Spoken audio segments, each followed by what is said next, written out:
face à Philippe de Villiers.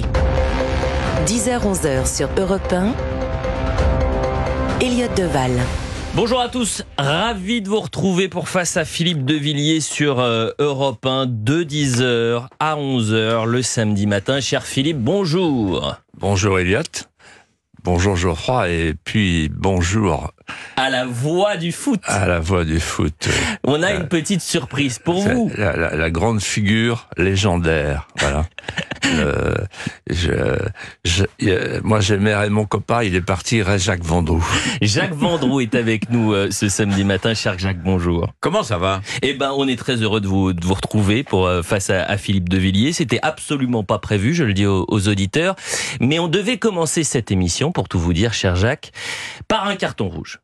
Parce que je vous présente Philippe de Villiers, capitaine de l'Étoile sportive de Boulogne, numéro 5, qui n'a pas été convié cette semaine pour jouer aux côtés d'Emmanuel Macron, alors que, je peux vous dire, il a un pied droit magique, il a une qualité de défense. Vous êtes gaucher ? Oui, gaucher. C'est pas vrai, Philippe, vous êtes gaucher. Oui, on m'a identifié longtemps à Piantoni. Vous êtes gaucher ? Oui, je suis gaucher. Piantoni, super numéro 10. Oui. Bon, magnifique. Oui. Moi, quand j'ai regardé cette semaine le match du Variété, Mercredi dernier, je me suis dit, mais il nous manque un numéro 5. Oui. Il nous manque Philippe de Villiers. J'avais un problème existentiel très très grave, c'est-à-dire que dans l'axe central du fameux match de mercredi dernier avec le président, il y avait dans l'axe central, il y avait Laurent Blanc et Marcel Desailly. Il se débrouille un peu. Voilà, donc j'étais un petit peu embêté par rapport à Philippe, qui je sais, pour avoir joué avec lui et contre lui dans une autre vie, c'est vrai que c'est un bon défenseur. Voilà. Victoire 5-2 de l'équipe du président de la République, qui a été buteur, Jacques Vendroux. Penalty. Si vous cherchez, chers auditeurs, un gardien de but, on va pas demander à celui qui était en face du président. En tous les cas, bonne émission. Merci, cher Jacques, et à très je plaisante. Merci, Jacques. Face à Philippe de Villiers, de 10h à 11h. Décryptons cette actualité du vendredi. Philippe de Villiers, Sciences Po s'est embrasé une nouvelle fois, théâtre d'un blocus organisé par plusieurs collectifs pro-palestiniens. Des étudiants ont même dormi dans la nuit de jeudi à vendredi dans la prestigieuse école. Puis le vendredi matin, des barricades ont été installées, un sitting avec plusieurs centaines de personnes tout au long de la journée. Tout cela avec l'appui, le soutien de la France Insoumise, des députés comme Aymeric Caron ou encore Thomas Porte. Il y avait même la candidate aux européennes, Rima Hassan. Philippe de Villiers, vous qui êtes un ancien de Sciences Po, est-ce que vous reconnaissez votre Sciences Po ? Non. Je ne reconnais pas mon école. Sciences Po, c'était, en tout cas de mon temps, c'était un fleuron français parce que il se considérait, et on le considérait de l'extérieur, comme une institution originale, représentative de l'universalité française. Les facs de France regardaient Sciences Po avec jalousie. Tous les étudiants de France rêvaient d'entrer à Sciences Po, tous les littéraires en tout cas. Et Sciences Po était une institution où on était à gauche, enfin pas moi, mais mes camarades. Donc il y avait déjà les ferments de ce qui se passe. On était à gauche, c'est-à-dire qu'il y avait le scientisme qui circulait parmi les professeurs comme idéologie de fond. Le scientisme, ça voulait dire substituer au gouvernement des hommes l'administration des choses. C'est le consumérisme hédoniste appliqué à la politique, après mai 68. On était dans la société de consommation. Et le scientisme, ça voulait dire aussi, le socialisme est devant nous pour 1000 ans. On pensait pas du tout que le mur allait tomber. Et donc, il faut trouver un accommodement raisonnable entre le capitalisme et le socialisme. Ça s'appelle la social-démocratie. Et donc, on nous enseignait les mérites de la social-démocratie. Mais là, ce à quoi on assiste, c'est l'américanisation de Sciences Po. Voilà, ils l'ont voulu, ils l'ont fait, ils l'ont. L'américanisation de Sciences Po, c'est le parrainage de Columbia, le partenariat avec une université américaine. Donc le mimétisme, et en fait, quand la France veut imiter l'Amérique, elle imite la mauvaise Amérique, c'est-à-dire la fille incestueuse d'un protestantisme dévoyé et de la Révolution française. Et ça donne ce qu'on voit en ce moment. Geoffroy Lejeune, vous avez une question pour Philippe de Villiers. Oui, Philippe, Elliott l'a dit, vous avez été un étudiant à Sciences Po, vous avez été aussi un étudiant à l'ENA, donc quelque part un pur produit du parcours classique de nos élites républicaines d'il y a quelques années. Et pourtant, quand vous avez été le patron du département de la Vendée, vous avez créé un institut d'études supérieures privé, l'ICES, je crois à La Roche-sur-Yon. Ma question c'est simple, pourquoi vous avez fait ça ? Quelle était la carence déjà à l'époque que vous aviez identifiée dans l'enseignement public ou en tout cas dans tout ça ? Et est-ce que vous croyez que finalement le salut de la formation de nos élites passera en fait par le privé ? Moi j'ai eu la chance de passer par l'enseignement privé et je voyais mes camarades d'en face qui étaient dans l'enseignement public et qui étaient moins performants souvent. C'est comme ça que je suis rentré à Sciences Po et à l'ENA en fait, grâce à l'enseignement privé. Et donc je me suis dit que j'ai toujours pensé que le public c'était le régalien, mais qu'en dehors du régalien, il faut laisser faire les gens. Il faut laisser le privé, laisser la concurrence, l'émulation. Partout où il y a l'émulation et la concurrence, il y a le progrès, le vrai progrès. Philippe de Villiers, j'ai une question à vous poser concernant ce blocus avec une mobilisation, disons-le, marginale des étudiants de Sciences Po. Dans la nuit de jeudi à vendredi, ce sont quoi, 60, 70 étudiants qui ont décidé de camper dans l'établissement. Et donc c'est cette minorité qui vient bloquer un établissement où sont présents habituellement, quotidiennement, peut-être 2000 étudiants. Et donc c'est sur cette tyrannie, en quelque sorte, des minorités. Est-ce que vous l'aviez vécu ? Est-ce que vous aviez un temps alerté sur cette situation-là ? Par-delà ce que vous dites, qui est important, effectivement ce sont des minorités, mais les minorités sont toujours les minorités qui gagnent. Minorités agissantes, donnez-moi 1000 hommes, disait Lénine. Il a réussi. Non, là, on est devant un phénomène beaucoup plus grave. Sciences Po, c'est, comment dirais-je, c'est l'échauguette qui doit pas nous cacher l'idée que derrière, il y aura le donjon central qui va tomber. Et c'est quoi le donjon central ? C'est toute l'université française qui est gangrénée aujourd'hui. Toute l'université française suit l'Amérique. Et donc, soyons concrets.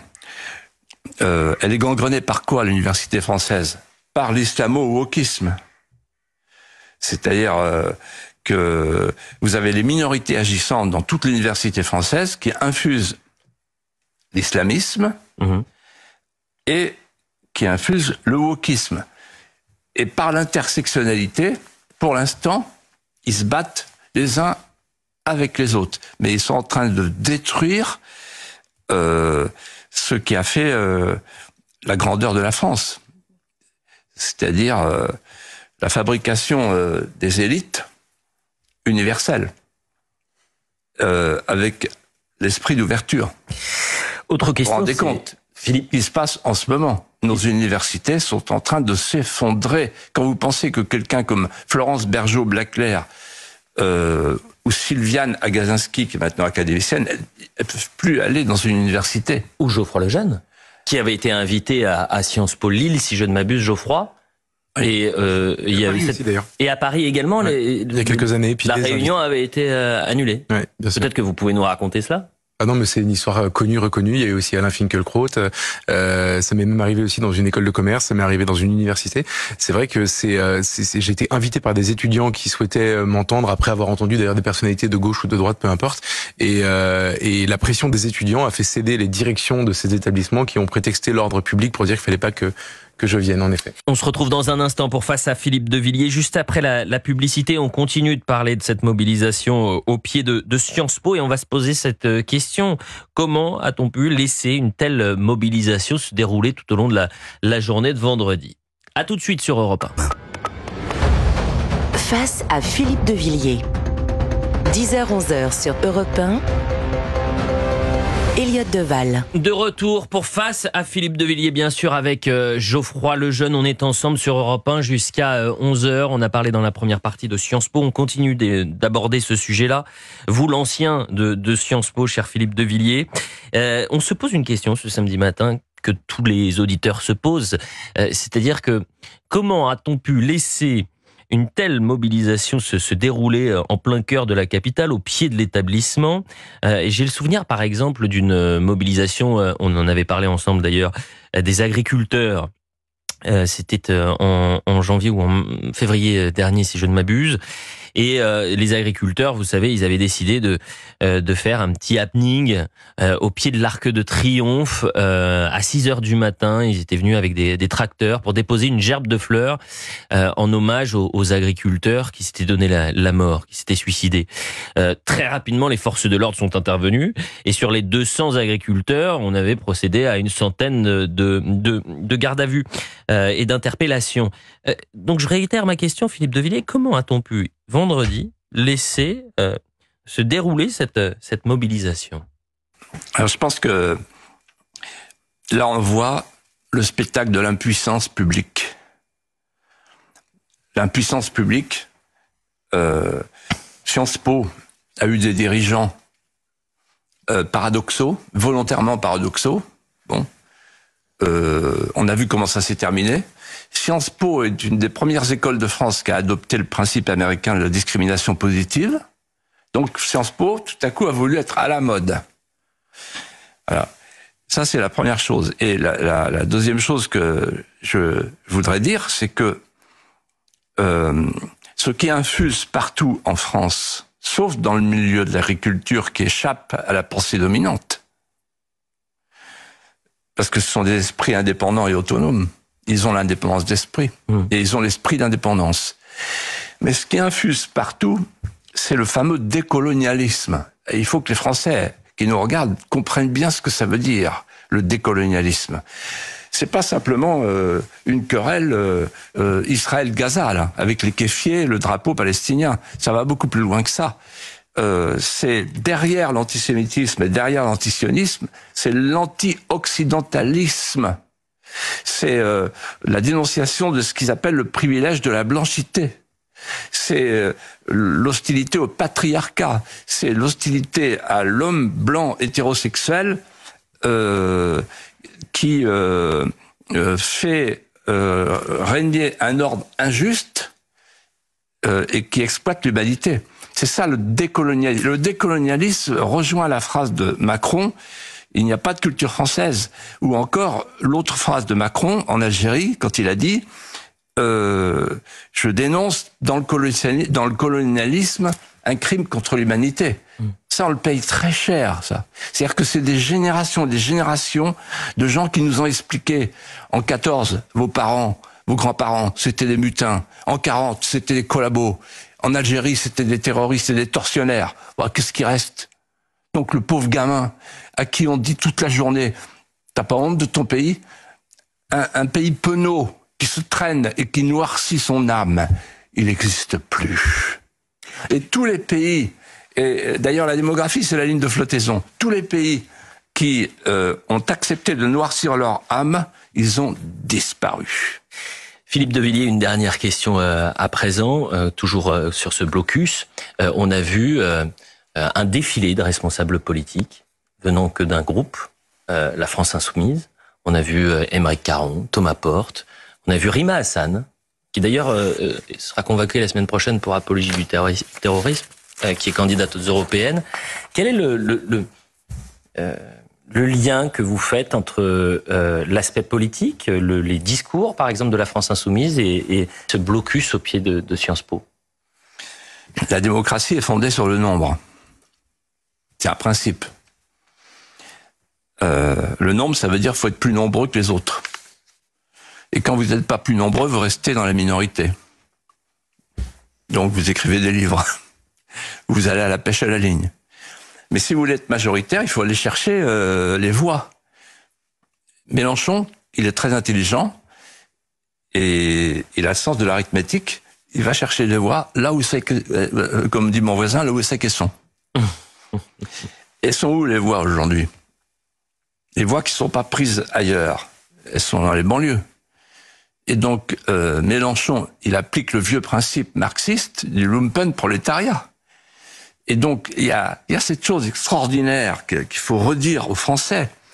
Dans les années 80, il y a un think tank qui s'appelle Terra Nova et qui a expliqué, voilà, on peut plus gagner la gauche parce qu'en fait, on a accepté la mondialisation heureuse qui s'est traduite par des délocalisations massives, donc on n'a plus d'ouvriers.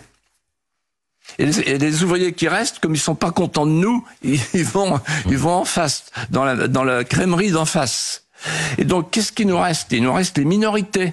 Minorités homosexuelles, minorités féministes, etc. Et naturellement, les banlieues, et naturellement, l'islamisme et le wokisme. Et qu'est-ce qui est en train de se passer? La démographie traditionnelle de la France, la démographie bourgeoise, de la Macronie et de la droite classique, qui passe son temps à avaler toutes les couleuvres qu'on lui propose, c'est une démographie déclinante. Alors que la démographie des banlieues, elle, c'est une démographie montante. Donc en fait, Mélenchon, qu'est-ce qu'il se dit? Il suffit de patienter, et de patienter soit pour gagner le premier tour de l'élection présidentielle, qui s'occupe pas du tout de ce qui se passe en ce moment avec l'élection européenne, soit d'opérer un chaos. C'est-à-dire qu'en fait, je pense que Jean-Luc Mélenchon, qui au fond de lui-même est un vrai révolutionnaire, il s'en fout des élections en fait. S'il peut y arriver par la voie de l'élection, il le fera. Mais s'il voit qu'il peut pas et que il peut faire une révolution, il le fera. Il connaît l'histoire de France, 1830, 1848, 1789, etc. Il sait comment ça se passe. Il sait comment on entretient un bouillon de culture et comment on lève une troupe de terroristes. Philippe, je vous ai posé tout à l'heure une question sur l'école que vous avez créée à La Roche-sur-Yon, parce que vous vous adressez souvent à la jeunesse, parce que c'est notre avenir. Vous avez même créé d'ailleurs aussi une école au Puy du Fou. Enfin, c'est quelque chose qui vous tient à cœur. Là, on a sous les yeux les images de la jeunesse, nos futures élites qui sont encore dans leur jeunesse aujourd'hui. Sciences Po, c'est en théorie et encore en pratique l'endroit où on forme ceux qui vont nous diriger demain, ceux qui vont diriger l'économie, ceux qui vont diriger les administrations, qui vont faire de la politique, etc.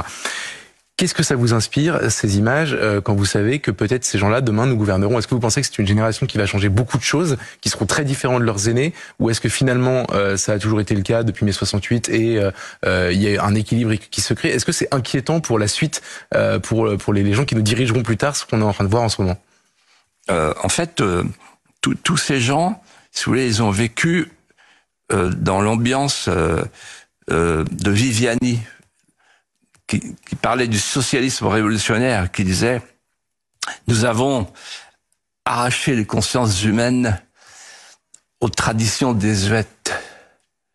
Lorsque le misérable ployait sur ses genoux, fatigué par la fatigue, par le jour, par le poids du jour, alors nous l'avons relevé et nous lui avons dit « Au-dessus des nuages, il n'y a rien, il n'y a que des chimères. » Chers amis,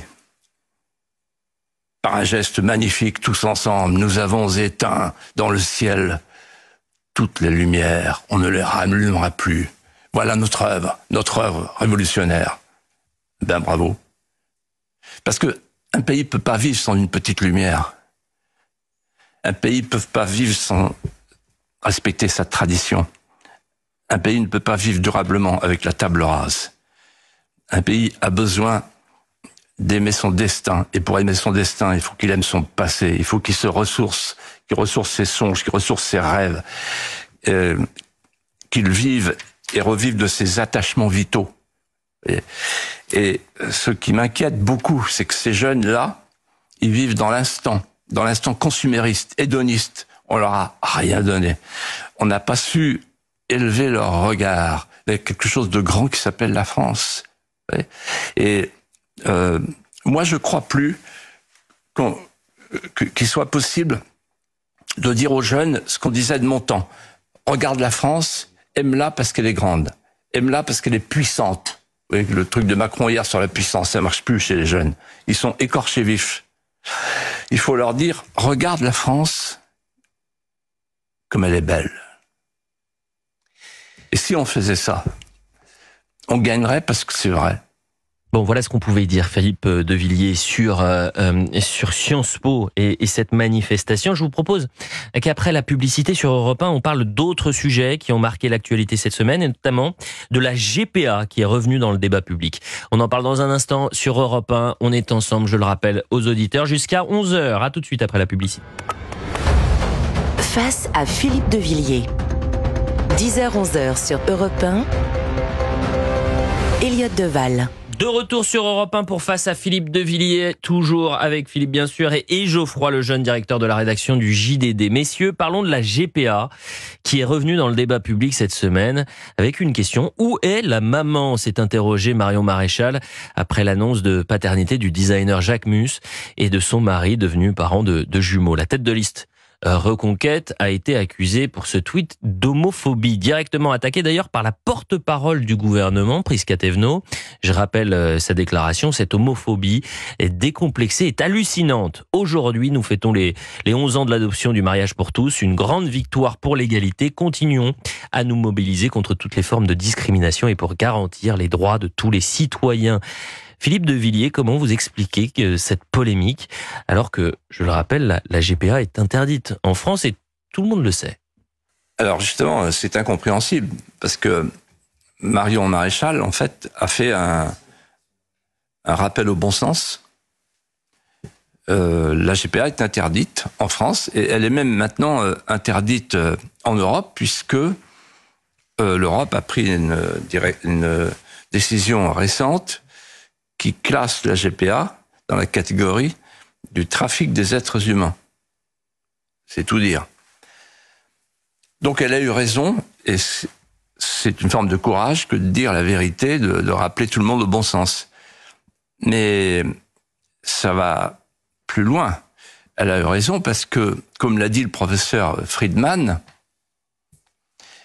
la GPA est une aberration biologique, sociale et psychologique. Du côté de la mère, c'est la marchandisation du vivant, c'est la location des ventes. Vous savez, Pierre Berger disait l'ouvrier loue ses bras et donc la femme peut louer son ventre. Voilà. C'est l'avènement du corps vénal. C'était absolument honteux. Et puis pour l'enfant, est-ce que vous imaginez l'enfant quand il devient adulte et qui nous dit, voilà, mais j'apprends que j'ai été fait par une transaction commerciale. Donc voilà. Il y avait un mot du président de la République qui disait, c'est contraire à la dignité. Mais en fait, je vais vous dire ce qui est en train de se passer. Et là aussi, elle a raison. Elle a prévenu. Marion Maréchal, elle a dit, voilà, la banalisation précède la légalisation. Elle a compris une chose que moi je peux vous raconter. Quand il y a eu le mariage pour tous, quand il y a eu le Pax, bien sûr. On nous a dit, c'est pour éviter le mariage pour tous. Et toute la droite, comme un seul homme, a foncé. Je les revois tous. Bon, quand même, Philippe, attends. Et il y a une porte coupe-feu. Bon, on a eu donc et le Pax et puis le mariage pour tous. Et dans le mariage pour tous, on a dit, oui, mais il n'y aura jamais l'adoption pour les couples homosexuels. Et on a eu l'adoption, on a eu la PMA même. Et puis, quand il y a eu la PMA, on nous a dit, il n'y aura jamais la GPA. Et là, la petite musique que vous avez citée, Elliot, avec la porte-parole, qui est inénarrable, cette porte-parole. C'est la reine de la gaffe. Hein. Donc, elle s'est engouffrée en disant homophobie, etc. Ça n'a rien à voir. Bon. Et peut-être qu'elle ignore la position du président de la République, mais peut-être aussi que le président de la République, il attend que les choses évoluent pour pouvoir nous dire le jour venu, comme pour la fin de vie, bon, ben allons-y. Voilà. Et donc, en réalité, on est en train de se laisser entraîner par le fond, par une vague de comment dirais-je, de banalisation qui prépare probablement une loi laxiste. Geoffroy, une question pour Philippe. Une question, c'est vous venez de décrire ce qu'on appelle l'effet cliquet qui nous a fait passer du Pax au mariage, du mariage à l'adoption, la PMA, la GPA. Mais je sais que vous avez consacré beaucoup de lignes à l'après, à ce qui est après la GPA, c'est-à-dire le transhumanisme. Vous pensez que c'est quoi le projet qui suivra la GPA? Les cliquets d'après, ce sera légal? Je vais vous dire, c'est le transgenre. Voilà. Donc on y est là. On y est presque. Voilà.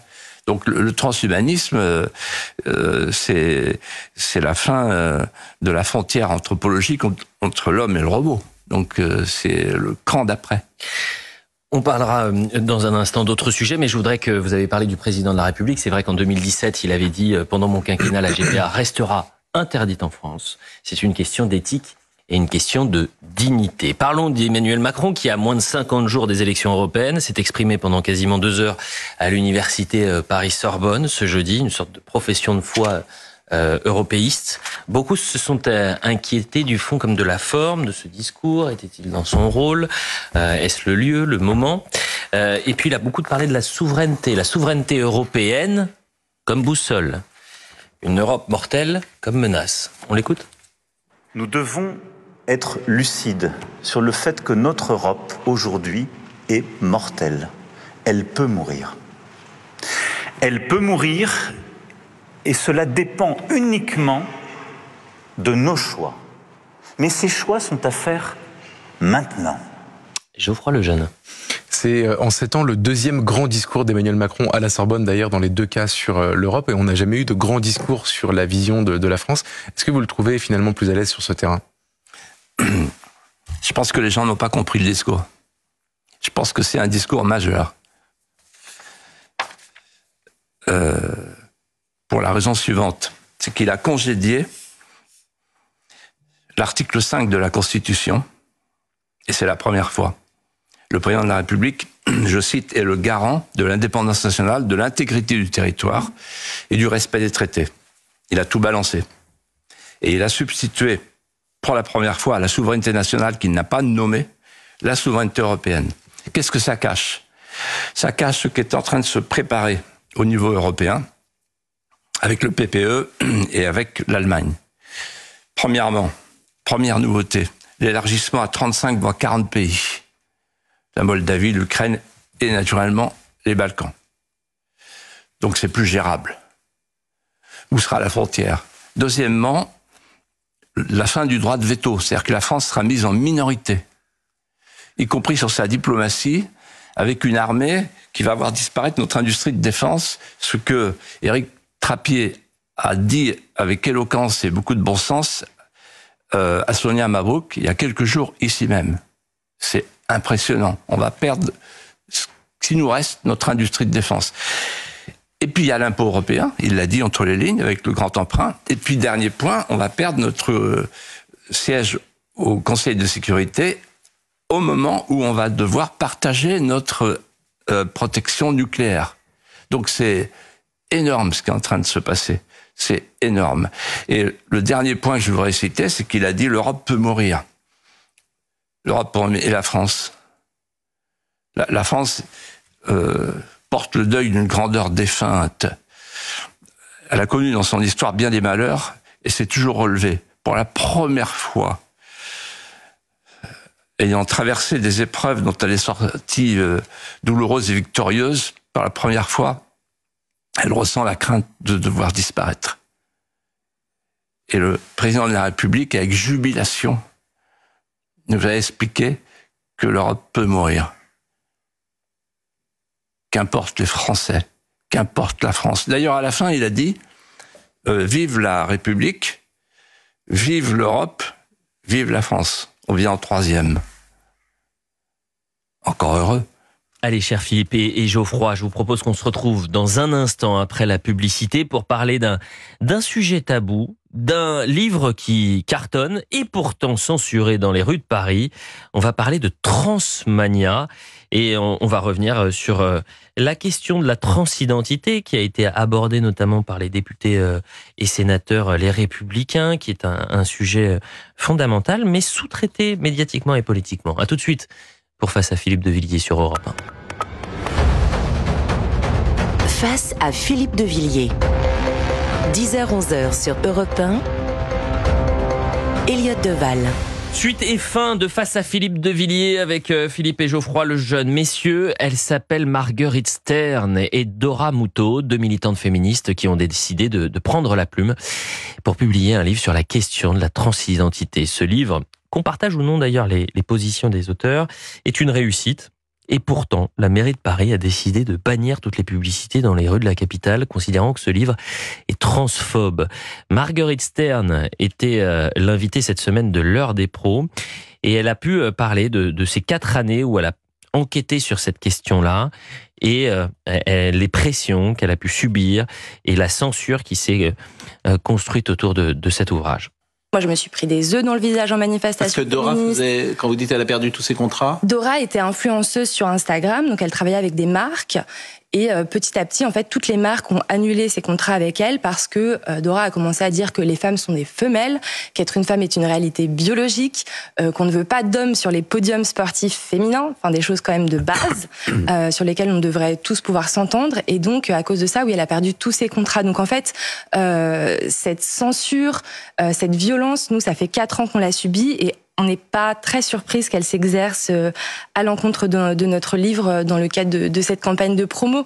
Mais par contre, ce qu'on remarque aussi, c'est que on est censuré d'un côté, mais d'un autre côté, il y a un véritable intérêt pour le livre, en fait.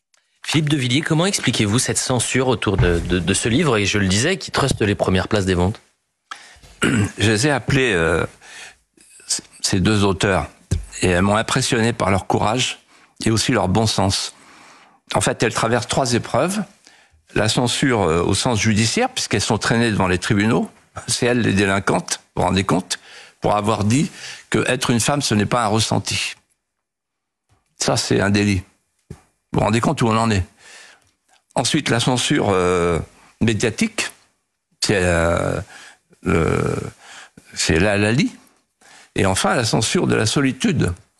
Parce qu'elles viennent de la gauche. Alors la gauche dit ce sont des renégates, et comme elles viennent de la gauche, la droite dit oh là, on n'y va pas. Voilà. Bon, en réalité, pour les tenants de l'idéologie transgenre, selon la formule du planning familial, le sexe c'est un construit social. C'est-à-dire que la dichotomie mâle-femelle est considérée comme une invention de l'esprit. Or, elles, qu'est-ce qu'elles disent pour résumer leur position et leur livre, qui est magnifique, que j'invite à lire? Elles disent, si jamais le transgenrisme et le transhumanisme aboutit, si ce projet aboutit, alors cet aboutissement marquera la fin de l'être humain tel que nous le connaissons. Geoffroy Lejeune, vous avez une question pour Philippe. C'est un peu ce que vous venez de dire que je voulais vous faire développer, c'est-à-dire que quand il y a une censure, c'est une volonté d'empêcher de débattre d'un sujet. Or, tout à l'heure, quand vous avez décrit la mécanique des cliquets en matière de loi sociétale, vous avez dit que c'était la prochaine étape dans le projet, l'avènement du transhumanisme, qui était la dernière étape avant la rupture, je vous cite, de la frontière anthropologique entre l'homme et le robot. Oui, alors en fait... je ne sais pas si on a le temps... Allez-y, vous avez 3 minutes. Oui. Je sais que vous êtes chirurgical. Non, mais pour répondre à Geoffroy, si vous voulez, dans l'histoire de l'humanité, c'est la première fois que l'homme démiurge tente de fabriquer un homme nouveau désincarné, c'est-à-dire sans incarnation. Le premier homme nouveau, avec la régénération baptismale, c'était Saint Paul. Il y a eu la Révolution, qui a fait suite au rousseauisme. Et le rousseauisme, c'était l'idée de débarrasser l'homme nouveau, le nouvel homme nouveau, de sa finitude originelle. C'est le progressisme. Et donc là, il y a eu la première régénération des constructions avec le rousseauisme. Ça a donné Condorcet, ça a donné Diderot, qui voulait fabriquer une espèce humaine nouvelle. Il y a même Maupertuis qui a dit il faut des haras humains. C'est-à-dire c'est l'homme délié. Première étape. Délié de tout. Deuxième étape, c'est le boboïsme. Le bourgeois bohème qui hérite d'un nouveau modèle sociétal, le capitalisme libertaire. Ce capitalisme libertaire, ce modèle sociétal, en fait, aspire aux no-limites des libertaires et aux no-frontières des libéraux. Et cet idéal mercantile fabrique et prépare un individu global, remplaçable, substituable, sans mémoire ni postérité. Et la troisième étape, on est en train de la vivre, avec le wokisme. C'est la fin de toute frontière physique pour une société multidéculturée, décoloniale, et la fin de la frontière anthropologique. Alors vous avez la fin de la frontière entre les sexes, nous y sommes, la fin de la frontière entre l'animal et l'homme, la fin de la frontière entre la mort et la vie, avec l'euthanasie, et la fin de la frontière entre l'homme et le robot. Alors on est passé donc de l'homme nouveau délié à l'homme nouveau désaffilié, et maintenant à l'homme nouveau auto-engendré. En fait, c'est un jardin d'Éden à l'envers. Hommes et femmes, il les a faits. Le serpent arrive et dit « Sicut Dei Eritis ». Vous serez comme des dieux. Philippe de Villiers, le printemps, on l'attend. Le printemps, cher Philippe, il fait chez vous en Vendée, il fait un froid de canard également, c'est comme à Paris? Il fait toujours beau, il y a un microclimat. Parce que nous, vous savez que cette semaine, on a ressorti les bonnets. Hein. Ouais. J'étais à 2 doigts de mettre le chauffage au mois d'avril. Philippe de Villiers, on dit souvent quand même, avril ne te découvre pas d'un film, mais fais ce qu'il te plaît. Mais c'est vrai qu'on attend un peu de soleil, un peu de chaleur. Et dans cette émission, cher Philippe, vous souhaitiez revenir sur le printemps de vos enfances. Pourquoi vos enfants? Vous me laissez un peu de temps, là? Je vous laisse 4 minutes. C'est contractuel. C'est contractuel, exactement. Vous allez voir où je vais vous emmener. D'abord, quand j'étais petit, la première musique qu'on mettait avec ma sœur Bibiane et mon frère Bertrand, c'était le Printemps de Vivaldi. Et mon père disait, là, plutôt que d'écouter les nouvelles, écoutez le Printemps de Vivaldi. La musique rend heureux. Voilà. Moi, je me souviens effectivement des printemps de mon enfance, de mes courses folles parmi les primes verts, les azur, carmin, safran, qu'on piétinait. C'était un éblouissement et une ivresse. On entendait au loin la brise légère dans laquelle venaient s'installer les cloches des accordailles qui déposaient dans la nappe profonde de la conscience les sonorités vitales. Et puis, la vie s'écoulait au fil de petits ruisseaux à Cresson qui chantaient entre les ors des mimosas. J'étais captivé par le chant nuptial d'un chardonneret, un répertoire éblouissant. On l'appelait le Mozart des cimes. Et mon panthéon de personnages était composé de figures de voisinage, de mes voisinages.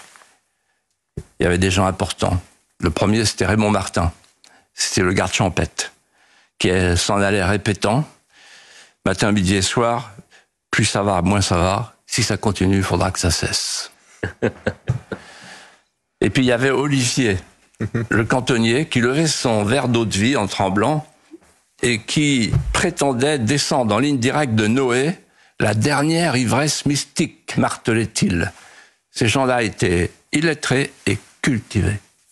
Et puis il y avait mon voisin, mon cher voisin Samuel, courbé sur son Brabant, qui épousait l'arrondi de son champ pour creuser son sillon. Et moi, je le moquais en disant « Il n'est pas droit ton sillon, il est courbe ».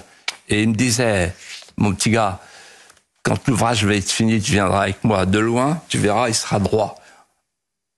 Ainsi, cet homme était-il habité, sans le savoir, par la loi du Parthénon, dont les colonnes évasées le sont pour paraître droite de loin. Ça s'appelle l'esthétique paysanne. On descendait ensemble à la cave le soir, et où le mot était rare, lesté de tanin. Nous étions du même arpent, nous étions du même sarment. On pouvait se parler par onomatopée. La vie, la nature était une fête, une liturgie. Il y avait la dévotion populaire, il y avait les reposoirs, il y avait la procession d'érogation au printemps, qui suppliait, implorait le ciel après les semailles pour une juste récolte. Et puis, par un matin lugubre, plusieurs printemps plus tard, tout est dévasté. La terre est éventrée, tout est souche en l'air, il n'y a plus d'arbres, il n'y a plus d'oiseaux, le chardonneret est parti, silence sépulcral. Et on nous explique, c'est le remembrement, c'est le progrès. Et un peu plus loin, en marchant vers l'école, on entre dans l'église, et là c'est un autre remembrement, l'aggiornamento. On décèle les statues, on installe une table à repasser, le crack de la transcendance. Combien de nouveaux printemps faudra-t-il pour que l'homme postmoderne, l'individu global, retrouve le goût et le sens de la nature et du sacré? Combien de printemps faudra-t-il pour que l'homme comprenne qu'il a un besoin vital pour survivre, de respirer entre l'humus et la lumière? Chirurgical, je le disais. Eh bien, écoutez, un grand merci, Philippe de Villiers, de nous avoir plongé dans le printemps de vos enfances. C'était une parenthèse, comme chaque vendredi soir, ces moments, ces parenthèses, et ces samedis matins, bien sûr, sur Europe 1, des parenthèses enchantées. Merci, Philippe de Villiers. Merci, Elliot. Merci, Geoffroy. Merci à tous les deux. Bon week-end. On se retrouve la semaine prochaine de 10h à 11h. Le temps pour moi de vous rappeler que vous pouvez retrouver sur Europe 1 Au cœur de l'histoire tous les samedis et dimanches de 15h à 16h sur Europe 1. Artistes scientifiques ou politiques de Ramsès II à Vincent van Gogh en passant par Napoléon et Marie-Antoinette. Partez à la rencontre des figures inspirantes de l'histoire avec Virginie Giraud tout à l'heure. Plongée au cœur du grand procès de l'histoire, le procès de Galilée. Il était condamné pour avoir dit que la Terre tournait autour du Soleil. Et le procès de Jeanne d'Arc, brûlée vive pour sorcellerie alors qu'elle a sauvé la France. Vous en aviez d'ailleurs parlé, cher Philippe de Villiers. Et demain, Virginie Giraud vous raconte Al Capone, tout autre sujet, emprisonné à Alcatraz, non pas pour ses crimes mafieux, mais pour ne pas avoir payé ses impôts. Voilà le programme au cœur de l'histoire, samedi et dimanche, de 15h à 16h sur Europe 1. Mais tout de suite, c'est Laurent Mariotte pour la table des bons vivants. Cher Laurent, sur Europe 1, quel est le menu ce samedi matin ? Bonjour Elliot, ça ne vous a pas échappé, cette semaine avec le froid, nos agriculteurs étaient sous tension.